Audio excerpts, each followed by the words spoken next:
La carta estaba doblada 3 veces, escondida en el fondo de un cajón cerrado con llave, debajo de toallas viejas que nadie tocaba desde hacía años. Y bastó que leyera la primera línea para que el suelo desapareciera bajo sus pies. Si estás leyendo esto, es porque no pude seguir mintiendo. El corazón se le aceleró, la mano le tembló, y el resto de la frase llegó como una puñalada: tu nombre nunca fue ese. Y yo no soy tu madre biológica. No gritó. No lloró. Ni siquiera pudo respirar bien. Se quedó inmóvil, mirando esas palabras como si el papel pudiera desmentirse. Como si fuera una broma. Como si alguien hubiera escrito eso solo para hacerle daño. Pero no lo era. Había fechas. Había firmas. Había un apellido que nunca había escuchado en su vida. Y había una verdad que rompía todo lo que creía saber. Pero lo peor no estaba en la carta. Lo peor era la razón por la que esa mentira había comenzado. Y cuando descubriera quién había sido realmente arrancado de esa historia, entendería que toda su vida no fue construida sobre amor. Fue construida sobre miedo. Quédate hasta el final, porque la carta no solo ocultaba un origen, también escondía el nombre de la persona que pasó años buscándola sin imaginar que estaba tan cerca. Esa mañana, ella solo quería encontrar un documento antiguo. Nada dramático. Nada especial. La casa estaba en silencio, de ese tipo extraño en el que hasta el reloj parece hacer más ruido. Su madre había salido temprano, con prisa, dejando la puerta del cuarto entreabierta. Y eso, por sí solo, ya era inusual. Porque el cuarto de su madre siempre había sido casi un territorio prohibido. No por órdenes claras, sino por ese tipo de límite invisible que uno aprende sin que nadie tenga que decirlo. Entró despacio, como quien invade una iglesia vacía. El olor a perfume viejo, crema y madera guardada le trajo recuerdos confusos de la infancia. Había una cómoda oscura en la esquina, la de siempre, con marcas del tiempo y tiradores fríos. Abrió un cajón, luego otro. Nada. Cuentas pagadas, telas dobladas, fotografías sin explicación. Entonces vio una pequeña llave sujeta con cinta en el fondo del tercer cajón. Una llave que claramente no estaba ahí por casualidad. Hay cosas que el cuerpo siente antes que la mente. Incluso antes de abrir el cajón cerrado, ya sintió que no debía seguir. ¿Sabes cuando el pecho se aprieta y parece advertirte, no toques eso? Pero la curiosidad y el destino a veces se parecen demasiado. Y en el instante en que la cerradura giró, ella aún no sabía que estaba abriendo, junto con el cajón, la única puerta que jamás podría volver a cerrar. Dentro del cajón había pocas cosas. Un rosario antiguo. 2 alianzas envueltas en un pañuelo. Una foto rota por la mitad. Y un sobre amarillento, con los bordes gastados y su nombre escrito a mano.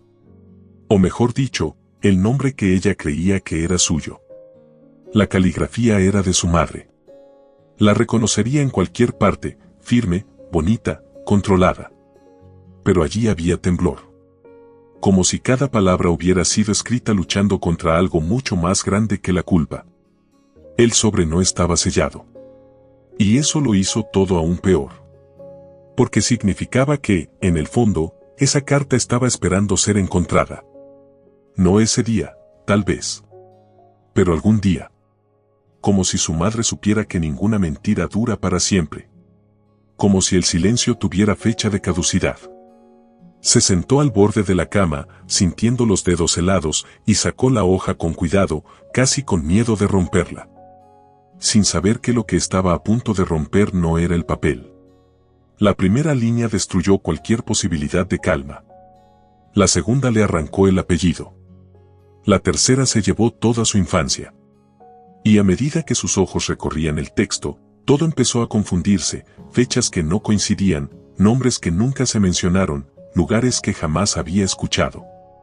Era como descubrir que su vida había sido construida como un escenario de película, hermosa por fuera, falsa por dentro. Pero al final de la página había una frase que la dejó completamente paralizada. Hice esto para protegerte de él. Y ahí nació una pregunta peor que todas las demás. ¿De él quién? Cuando la verdad aparece, la memoria se transforma. Detalles antiguos, antes insignificantes, comienzan a levantarse como testigos. De repente, recordó cómo su madre evitaba hablar del pasado. Las respuestas vagas sobre el embarazo. Las veces que pedía fotos de la maternidad y recibía excusas preparadas. La caja se perdió. La cámara se rompió. A tu padre no le gustaban las fotos. Frases pequeñas, inocentes, hasta que dejan de serlo. También recordó las visitas rápidas de una mujer desconocida cuando era niña.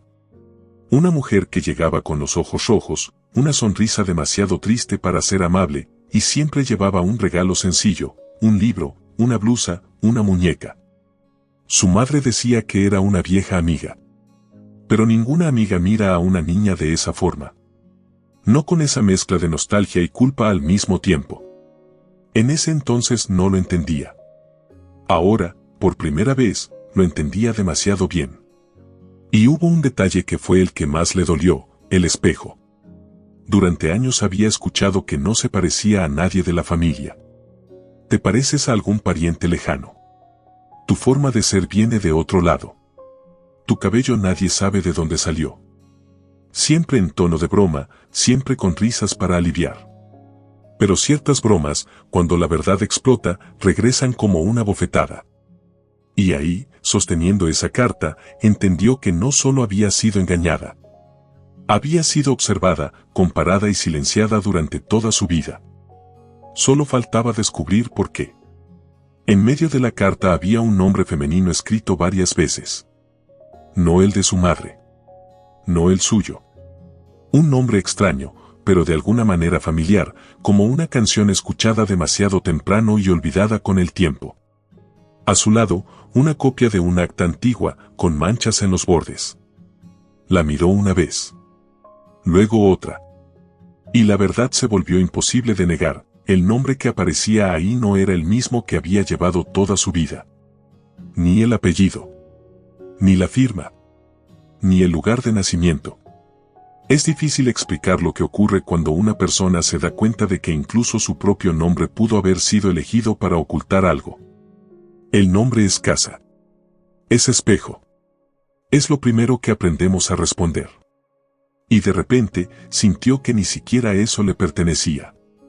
Como alguien que vive toda la vida en un lugar y, de pronto, descubre que la llave nunca fue suya. Que la dirección nunca fue suya. Que alguien cambió el nombre en la puerta cuando aún era demasiado pequeña para darse cuenta. Pero había más. Junto con la copia del acta, había un boleto de autobús de otra ciudad, fechado pocos días después de su nacimiento. Y detrás de la foto rota, 2 palabras escritas a lápiz: no vuelvas. La historia dejaba de ser solo una mentira doméstica. Había huida. Había miedo. Había urgencia. Alguien había intentado desaparecer con un bebé en brazos. Y si la carta hablaba de protección, entonces tal vez esa mentira no había comenzado por egoísmo. Tal vez había comenzado por pánico.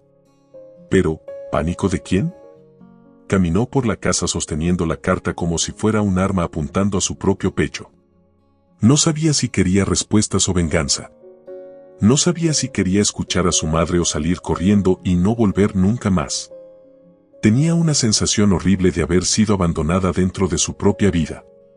Porque cuando la verdad es ocultada por quien debía protegerte, la mentira no solo hiere el pasado, contamina todos los recuerdos buenos. La tetera silbó en la cocina y ese sonido banal casi la hizo reír de nervios. El mundo seguía igual. El vecino encendía la televisión. Un auto pasó por la calle. Un perro ladró a lo lejos, junto al portón. Y eso era lo más insoportable. Porque por dentro todo se le había derrumbado, pero afuera nadie tenía la menor idea. Tal vez eso sea lo que más duele en ciertos descubrimientos: la catástrofe ocurre por dentro, en silencio, mientras el resto del mundo sigue intacto, indiferente, como si nada se estuviera destruyendo. Cuando oyó la llave girar en la puerta de entrada, el cuerpo se le endureció. Su madre entró llamándola por su nombre con la misma voz de siempre. La misma voz que ahora sonaba casi ofensiva. Bastó con ver la carta en las manos de su hija para que el rostro se le quedara sin color. No hubo preguntas. No hubo teatro. No hubo un ¿qué es eso?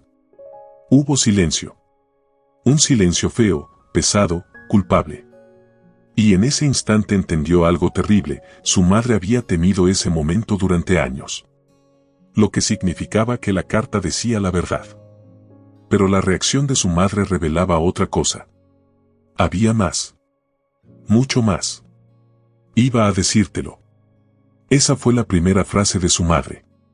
Y no existe frase más débil que esa cuando alguien ha sido engañado durante toda una vida. Porque iba a decírtelo casi siempre es una forma cobarde de decir elegí no decirte nada. Ella miró a la mujer que tenía delante y, por primera vez, no vio refugio, no vio consuelo, no vio seguridad. Vio a una desconocida que sabía todo sobre su origen y decidió dejarla crecer en la oscuridad. Su madre intentó acercarse, pero ella retrocedió. Quería distancia. Quería espacio para sentir odio sin que nadie la interrumpiera. ¿Quién es esa mujer de la carta?, preguntó, con la voz quebrándose a la mitad. Su madre cerró los ojos por un segundo, como quien sabe que, a partir de ese momento, ninguna palabra podrá arreglar nada. Entonces confesó: aquella mujer era su verdadera madre biológica. Y le había dejado a la niña en sus manos en una madrugada de lluvia, desesperada, pidiéndole una sola cosa: que se la llevara lejos antes de que un hombre la encontrara. La revelación cayó con fuerza, pero seguía incompleta. Siempre incompleta. Como si cada respuesta estuviera encadenada a otra. Su madre contó que prometió protegerla, que salió de la ciudad ese mismo día, que cambió documentos con ayuda de alguien, que cortó todo contacto. Pero no explicó lo esencial: ¿por qué nunca buscó una salida legal? ¿Por qué nunca dijo nada? ¿Por qué borró el nombre de la verdadera madre como si nunca hubiera existido? Y fue entonces cuando la hija hizo la única pregunta que de verdad importaba. ¿Protegerme de quién? Su madre tardó en responder. Tardó porque sabía que, después de esa respuesta, nada volvería a ser soportable. El nombre de él salió casi en un susurro.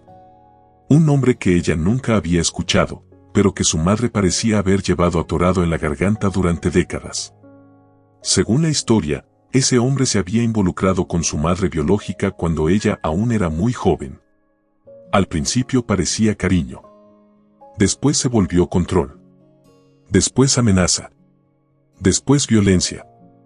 El tipo de escalada que ocurre lo bastante despacio como para atrapar a alguien, pero lo bastante rápido como para destruir cualquier salida. Cuando apareció el embarazo, todo empeoró. Y cuando él descubrió que tendría una hija, empezó a repetir una frase como si fuera una sentencia: lo que es mío, nadie me lo quita. La madre biológica intentó huir sola, pero no pudo.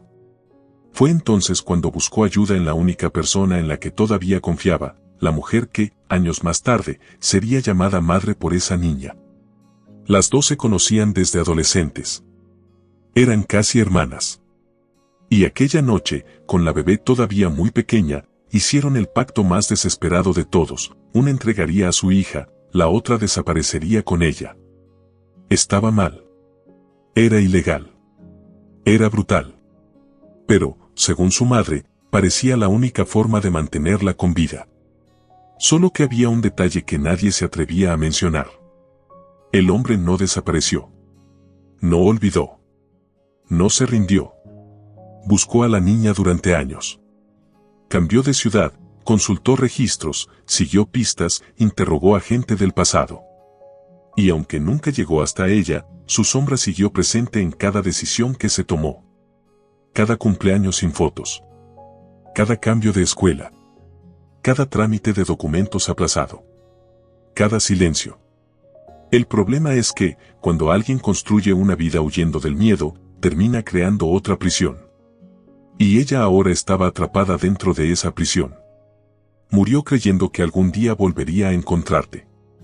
La frase partió la habitación en dos.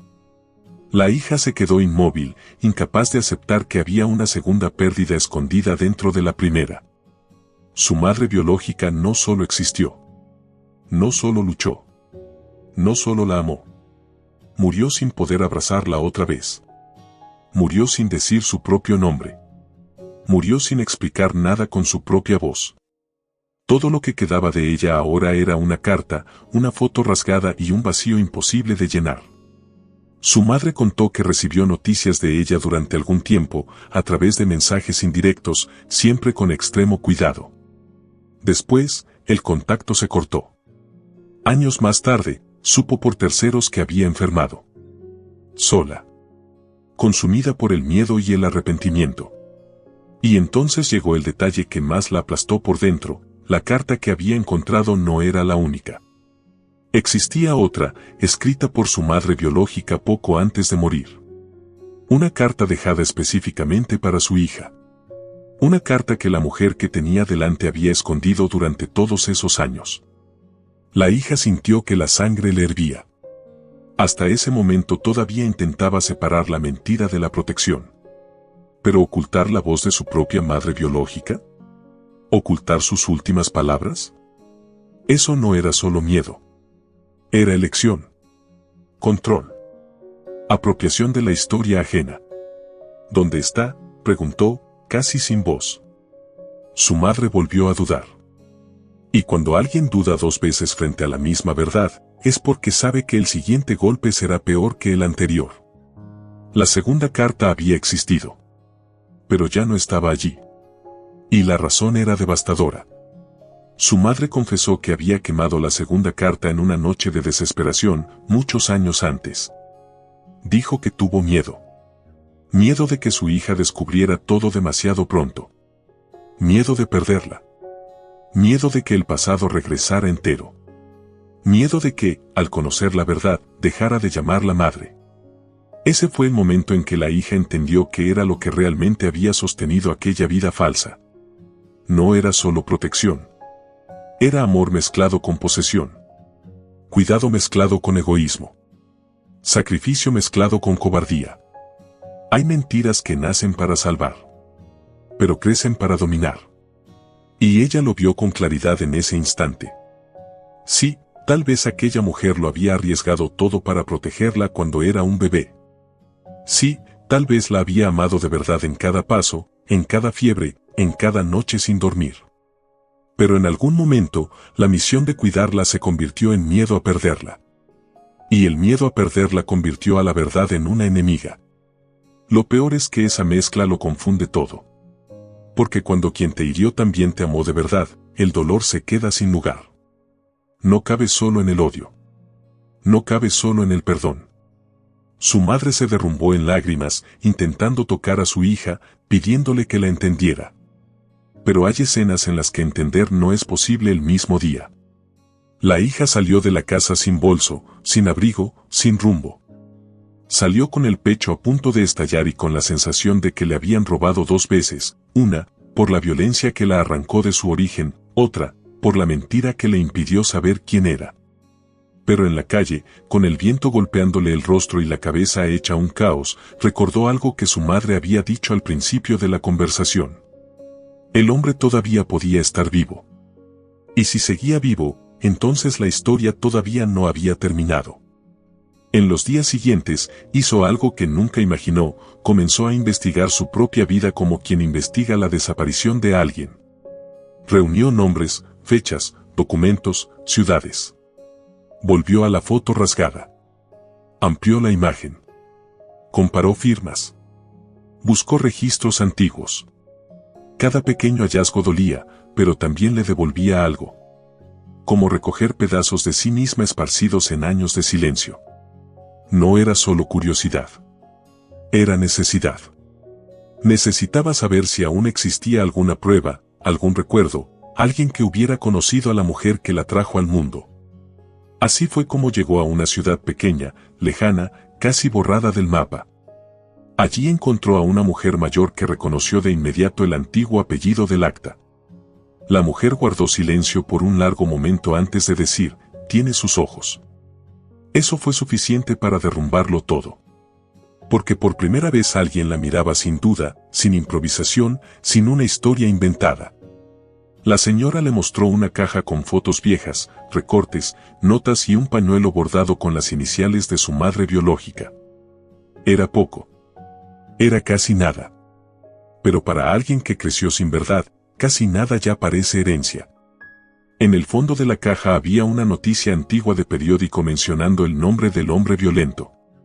Había sido investigado años antes por distintos delitos en otra ciudad. Y ahí estaba la información que cambiaría todo: había muerto sin llegar a encontrarla. Murió solo, sin recuperar el control que creía tener sobre la vida de los demás. Cuando leyó eso, no sintió un alivio completo. Solo un silencio extraño.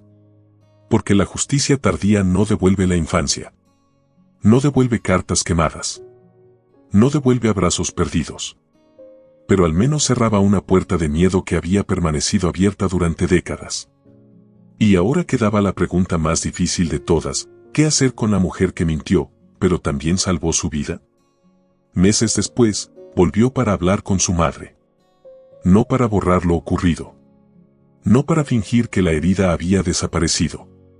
Sino porque entendió una verdad dura, adulta e imperfecta: a veces quien te salva también te lastima. A veces el amor llega manchado de miedo. A veces la protección viene mezclada con error, y separar una cosa de la otra lleva años. No volvió como una hija obediente. Volvió como alguien que finalmente conocía su propia historia y podía decidir qué hacer con ella. En la conversación final, su madre reveló el último detalle que había ocultado. El verdadero nombre de la hija no fue cambiado solo para despistar a ese hombre. Fue cambiado porque la madre biológica había pedido que, si algo salía mal, la niña pudiera crecer sin cargar el peso de una tragedia. Quería que su hija tuviera la oportunidad de empezar sin la marca de la persecución. Por primera vez, una decisión del pasado no pareció solo una mentira. Pareció amor. Un amor desesperado, roto, pero amor. Y eso no eliminaba el dolor. Solo lo hacía más humano y mucho más difícil. Al final, decidió conservar ambos nombres. El que recibió al nacer. Y el que recibió al sobrevivir. Porque uno contaba de dónde venía. El otro contaba por qué seguía viva. Y tal vez eso es lo que muchas personas descubren demasiado tarde: la verdad puede destruir la versión antigua de nuestra vida, pero también puede devolver algo que la mentira nunca logró ofrecer: la oportunidad de existir completos. Si esta historia te tocó, si en algún momento te recordó un dolor, un silencio o una verdad que también estuvo escondida durante demasiado tiempo, suscríbete al canal ahora. Porque aquí contamos historias que no son solo para ver, son para sentir hasta el final. Activa la campana de notificaciones.